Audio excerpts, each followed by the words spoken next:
প্রিয় দর্শক, আসসালামু আলাইকুম। আপনারা সবাই কেমন আছেন? আশা করছি আপনারা সবাই অনেক ভালো আছেন। এই যে বন্ধুরা দেখতে পাচ্ছেন, আমরা বাড়ির আশেপাশে এই পেঁয়াজগুলো চাষ করে থাকি। আপনারাও চাইলে কিন্তু এই পেঁয়াজগুলো চাষ করতে পারেন। বন্ধুরা, এই পেঁয়াজ চাষে তেমন কোনো খরচ নেই, অল্প খরচে চাইলে কিন্তু বাড়ির আশেপাশে এই পেঁয়াজগুলো চাষ করতে পারেন বন্ধুরা।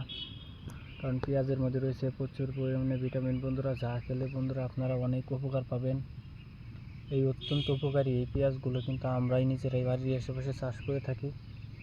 তো আপনারাও চাইলে কিন্তু বাড়ির আশেপাশে এই পেঁয়াজগুলো চাষ করতে পারেন। এই পেঁয়াজ চাষ করেই কিন্তু আমরা লাভবান হচ্ছি বন্ধুরা। দেখতে পাচ্ছেন বন্ধুরা, এই পেঁয়াজ গাছগুলো অনেকেই আছে বন্ধুরা নিয়মকানুন না মেনে কিন্তু এই পেঁয়াজগুলো চাষ করে থাকে। তো আপনারাও চাইলে কিন্তু এই পেঁয়াজগুলো চাষ করতে পারেন। তো বন্ধুরা, পেঁয়াজগুলো কিন্তু শীতকালে চাষ করা হয়। পেঁয়াজের দাম যখন বৃদ্ধি পায় তখন কিন্তু বন্ধুরা আপনারা চাইলে কিন্তু খুব সহজেই এই পেঁয়াজগুলো এবং পেঁয়াজের এইগুলো কিন্তু আপনারা চাষ করে নিতে পারেন। আমরাও কিন্তু পেঁয়াজগুলো চাষ করে থাকি। তো আপনারাও চাইলে খুব সহজেই পেঁয়াজগুলো চাষ করতে পারেন। তো বন্ধুরা, যদি আমাদের এই ভিডিওটি ভালো লেগে থাকে তাহলে বন্ধুরা অবশ্যই আমাদের এই ভিডিওতে একটি লাইক করবেন এবং কমেন্টে আপনাদের মতামত জানাবেন। ধন্যবাদ আপনাদের সবাইকে। আসসালামু আলাইকুম বন্ধুরা।